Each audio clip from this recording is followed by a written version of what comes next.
Hello, my amazing friends. Today, I have something truly special for you. Listen carefully because this story will change the way you think, speak, and feel about English.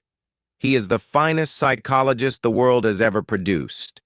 He understood the human heart like no one else. You must have heard about Romeo and Juliet, Hamlet, Macbeth, and Othello.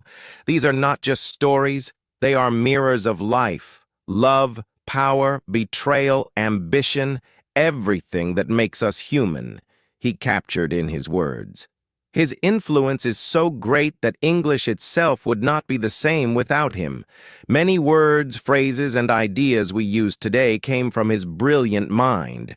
But how did he become William Shakespeare, the greatest writer in history? He was not born into a rich or powerful family. He did not go to a grand university. Yet he became the most famous name in literature. So, if you are learning English today, if you struggle with words, if you wonder how to express yourself, this story is for you. Because Shakespeare himself started as an ordinary boy, just like anyone else. This is a story of struggle, passion, and unstoppable creativity. So, sit back, listen carefully, and enjoy. This will not only improve your English listening skills, but also fill you with inspiration. It was a cold April day in the year 1564. In a small English town called Stratford-upon-Avon, a baby boy was born.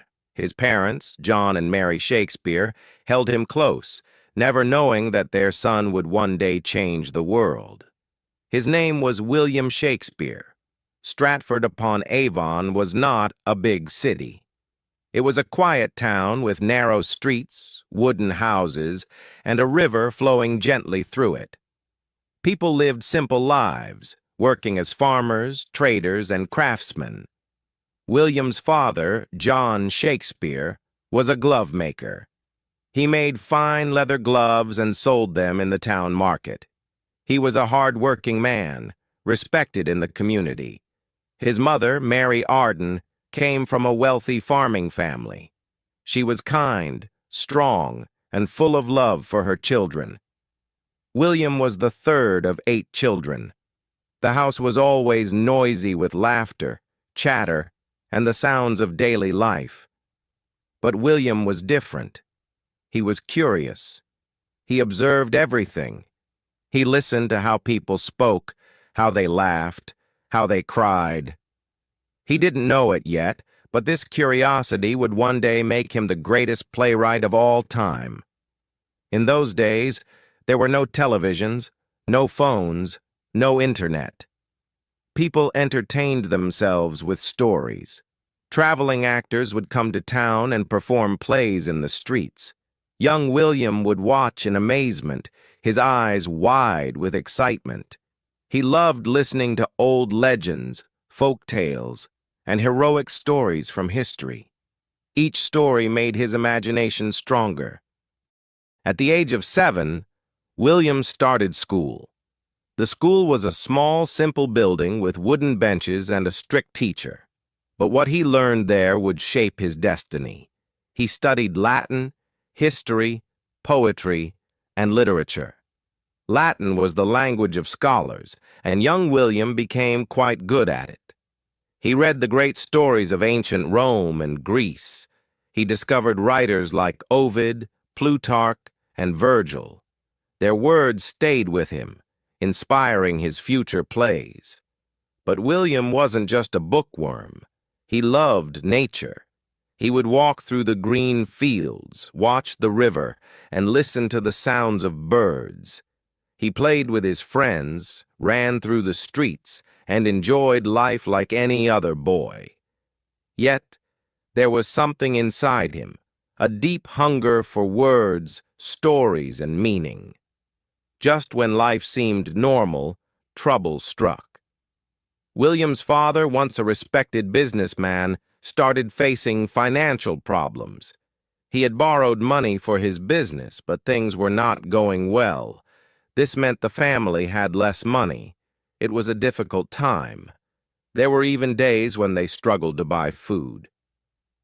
William saw the stress in his father's eyes, the worry in his mother's voice.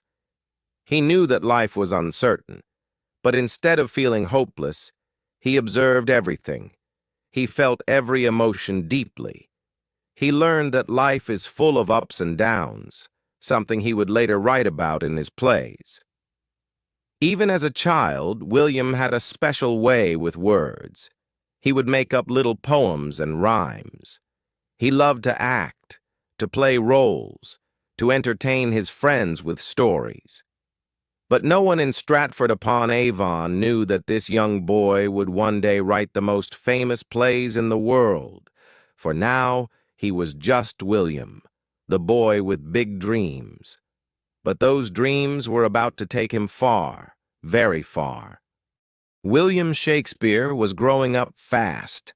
By the time he turned 14, he had already read many books, listened to hundreds of stories, and watched traveling actors perform in his small town. But life was not easy. His father's financial troubles were getting worse. The once respected businessman was now struggling to pay debts. His family, which had lived in comfort, was now facing tough times. Young William saw it all. He saw how quickly life could change. He understood that nothing in life was permanent. Not money, not status, not even happiness. But instead of feeling hopeless, he became more observant, thoughtful, and creative. And then, something happened that changed his life forever. By the time William turned 18, he was no longer a boy. He was a young man, and like many young men, he fell in love. Her name was Anne Hathaway. She was a beautiful, intelligent, and independent woman. But there was something unusual about their love story. Anne was 26 years old, 8 years older than William. In those times, it was uncommon for a younger man to marry an older woman. But love doesn't follow rules, and William was deeply in love with Anne. However, something unexpected happened. Anne Hathaway became pregnant before they were married. This was a big deal in those days. Society was very strict about such matters, and a child born outside of marriage would bring shame to both families. So William and Anne had to get married quickly. In November 1582, at just 18 years old, William Shakespeare married Anne Hathaway. He was still a young man trying to find his way in life, and now he was about to become a father. 6 months after the wedding, Anne gave birth to their first child, a baby girl named Susanna. 2 years later, in 1585, Anne gave birth to twins, a boy, Hamnet, and a girl, Judith. At just 21 years old, William Shakespeare was a husband and a father of 3 children. Life was moving fast. But there was one problem. How would he support his family? His father's business was still struggling, and William had no stable job. He knew he had to find a way to make money. But what could he do? He had no interest in working as a glove maker like his father. He had no land, no title, no fortune. But he had words. He had stories. He had a burning desire to create. The mysterious lost years, 1585 to 1592. This was the period of Shakespeare's life that historians call the lost years, because no one knows exactly what he did during these 7 years. There are no records of him working in Stratford, and no one knows for sure how he survived. But there are some theories. 1. Some say he became a school teacher. Since he was well educated, he might have worked as a private tutor for a rich family. 2. Some believe he worked as an actor. He might have joined a traveling theater company, learning the art of performance. 3. Others say he got into legal trouble and had to leave Stratford. One story suggests that he was caught hunting illegally on a rich man's land and had to run away. Whatever the truth may be, one thing is certain. By the time Shakespeare reappeared in history in 1592, he was no longer just a small-town boy. He was in London, ready to take on the world. London, in the late 1500s, was a city full of energy, ambition, and opportunity. It was the heart of England's theater scene, filled with actors, writers, and poets all competing to make a name for themselves. Shakespeare arrived in London with no money, no connections, and no experience. But he had something more powerful: talent, determination, and an unstoppable passion for storytelling. He began working as an actor in small theater groups. He studied everything: the way people spoke, how they moved, how they expressed emotions, and soon he started writing his own plays. At first, he wrote simple, entertaining plays to make people laugh. But as time passed, he realized he could do more. He could write plays that made people think, feel, and question life itself. By 1592, Shakespeare was becoming well known in London's theater world. But not everyone liked him. A famous playwright named Robert Greene insulted him in a letter, calling him an upstart crow, meaning a nobody who was trying to act like a great writer. But Shakespeare didn't let it stop him. Instead, he worked harder. He wrote more plays, performed in more theaters, and gained the respect of actors and audiences. Then, in 1593, something terrible happened. A deadly disease called the plague spread across London. Theaters were forced to close, and Shakespeare suddenly found himself without work. But he didn't give up. Instead of writing plays, he started writing poems. He wrote two famous long poems. 1, Venus and Adonis. 2, The Rape of Lucrece. These poems made him rich and famous. Even the Queen of England, Queen Elizabeth I, was impressed by his work. By 1594, theaters reopened, and Shakespeare returned to doing what he loved most: writing and performing plays. From 1594 onwards, Shakespeare became part of a famous acting company called the Lord Chamberlain's Men. He was not just writing plays, he was performing in them. His plays were full of love and heartbreak, Romeo and Juliet; power and ambition, Macbeth; betrayal and revenge, Hamlet; jealousy and madness, Othello. By the late 1590s, Shakespeare was one of the most famous playwrights in England. But Shakespeare didn't stop. He wanted more. More success, more influence, and more masterpieces that would stand the test of time. And that's exactly what he achieved. The Globe Theatre, a home for Shakespeare's dreams. In 1599, something extraordinary happened. Shakespeare and his acting company, the Lord Chamberlain's Men, decided to build their own theater. They named it the Globe Theatre. Imagine the scene: a massive circular theater with an open roof. Thousands of excited people rushing to get a seat. The stage set for some of the greatest plays ever written. This was Shakespeare's home, his dream, his kingdom.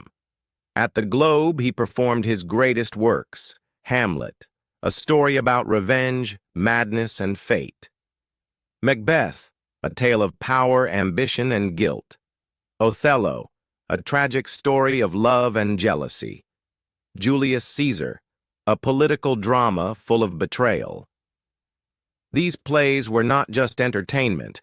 They were powerful stories that made people think, feel, and question life itself.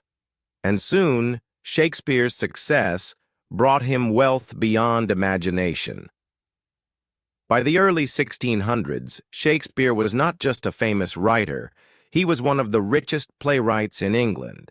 He owned shares in the Globe Theatre, which brought him a huge income every time a play was performed.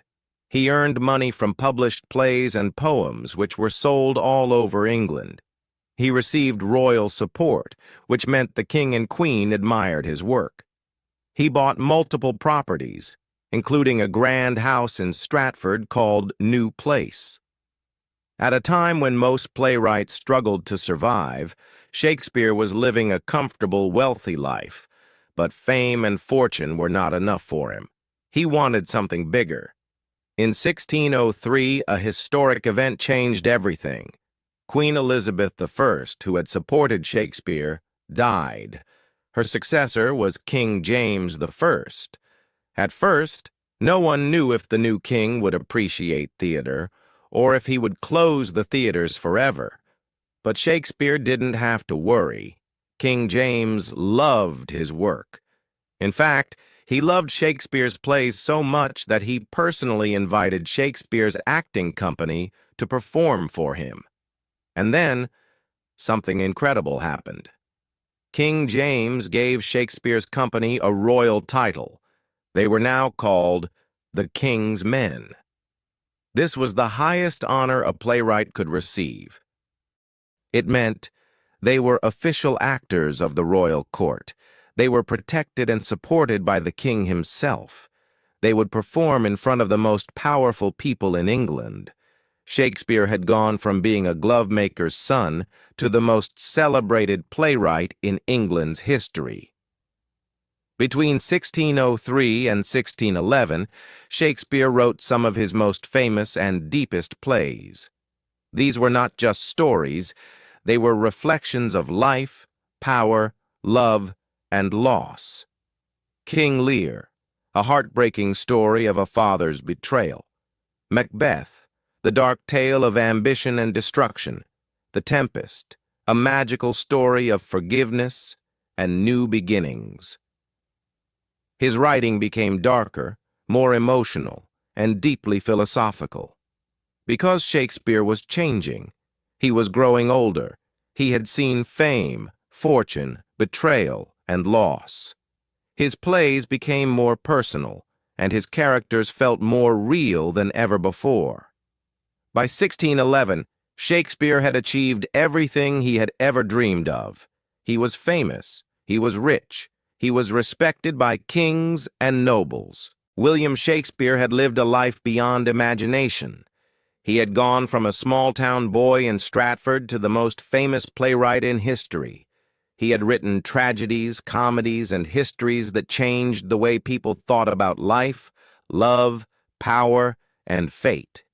He had performed for kings and queens and became one of the richest and most respected men of his time. In 1613, Shakespeare made a decision that surprised everyone. He retired. For years, he had lived in London, writing, acting, and directing plays. But deep inside, he missed home. He missed the quiet streets of Stratford. He missed the green fields and rivers. And most of all, he missed his family. So, he packed his things and returned to New Place, his grand house in Stratford. Here, he planned to spend the rest of his life in peace. He would wake up early in the morning and walk around his gardens, enjoying the beauty of nature. He would sit by the fireplace, reading books and thinking about the life he had lived. He would spend time with his daughters, Susanna and Judith, talking about life, love, and the future. Sometimes visitors from London would come to see him, asking for his advice on plays and poetry. But even though he had retired, his mind was still full of stories. People say that even in his final years, he would sit for hours, lost in his thoughts, whispering words of poetry to himself. In 1616, something unexpected happened. One day, Shakespeare attended a dinner party with his friends. It was a joyful evening. Laughter, wine, and conversation filled the room. But soon after, Shakespeare fell ill. Some say it was a fever. Some say it was a disease caught from the cold weather. No one knows for sure. But within days, his health declined rapidly. His family and friends gathered around him, knowing that the greatest writer in history was leaving this world. On April 23, 1616, at the age of 52, William Shakespeare breathed his last breath. The world had lost a genius, but his words would never die. Before his death, Shakespeare wrote a few lines that would be his final words to the world. He knew that after his death, people might move his body from his grave. So he wrote an epitaph, a short poem warning anyone who tried to disturb his rest. Good friend, for Jesus' sake forbear to dig the dust enclosed here. Blessed be the man that spares these stones, and cursed be he that moves my bones. Even in death, his words were powerful and eternal. When Shakespeare died, Stratford fell silent. People gathered at Holy Trinity Church, the place where he was baptized as a baby, to say their final goodbyes. The church was filled with people, actors, writers, family, friends, and simple townsfolk who had known him since childhood. Tears were shed, prayers were whispered, and his body was laid to rest in the very town where he was born. No grand monuments, no golden tombs, just a simple grave, marked with his own words. But little did the world know, this was just the beginning of his legacy. Shakespeare's body may have been buried, but his words refused to die. His plays continued to be performed. His books continued to be read. His name continued to be spoken. Years passed, then decades, then centuries. And yet, Shakespeare remained alive in the hearts of people across the world. His works were translated into every language on earth. His stories inspired millions of writers, filmmakers, and poets. His words became a part of everyday speech with phrases like, "to be or not to be," "all the world's a stage," "a rose by any other name would smell as sweet." His life was a proof that words have power, power to inspire, power to heal, power to change the world. Even today, over 400 years later, Shakespeare is still everywhere. His plays are performed in theaters across the world. His books are studied in schools and universities. His words appear in movies, songs, and speeches, because Shakespeare understood human nature better than anyone else. He wrote about love, betrayal, ambition, jealousy, fate, and dreams, things that every human being can relate to. He showed us that love can be beautiful, but also tragic. Romeo and Juliet. Power can corrupt even the strongest hearts. Macbeth. Betrayal can come from those closest to us. Julius Caesar. Life is full of uncertainty and mystery. Hamlet. His stories remind us who we are and who we can become. If Shakespeare were alive today, he would have one message for you. Dream big. Tell your story. Never stop believing in yourself. Because he was just a small-town boy from Stratford who dared to dream beyond the ordinary. And today, his name is written in history forever. William Shakespeare's life may have ended, but his story will never end. And now, it is in your hands. His words are yours to read, to learn, and to share with the world. My amazing friends, you have a dream, right? Maybe you want to be a writer, an actor, a speaker, a leader, a creator, someone who leaves a mark on this world. But sometimes fear stops you. People doubt you. You feel like giving up.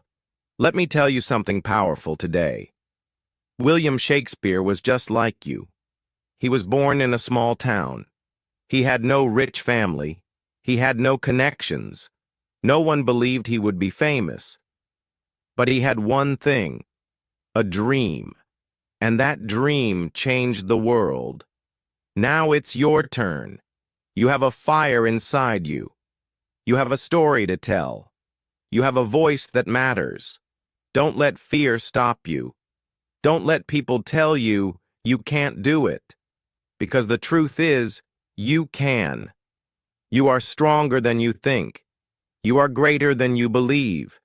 You are one step away from changing your life forever. So, my friends, never stop chasing your dream. Start today. Work hard. Never give up. And one day, just like Shakespeare, your name will be remembered. Now, if this story inspired you even a little bit, then like this video so I know you felt the power of this message. Comment below. Tell me what's your dream. Let's inspire each other. Subscribe and hit the bell icon because we are on a journey of learning, growing, and becoming unstoppable together. My amazing friends, your future is waiting for you. Go and make history. And always remember, it is not in the stars to hold our destiny, but in ourselves. William Shakespeare. And maybe, just maybe, you are the next great storyteller the world is waiting for. See you in the next video. Stay inspired. Stay unstoppable.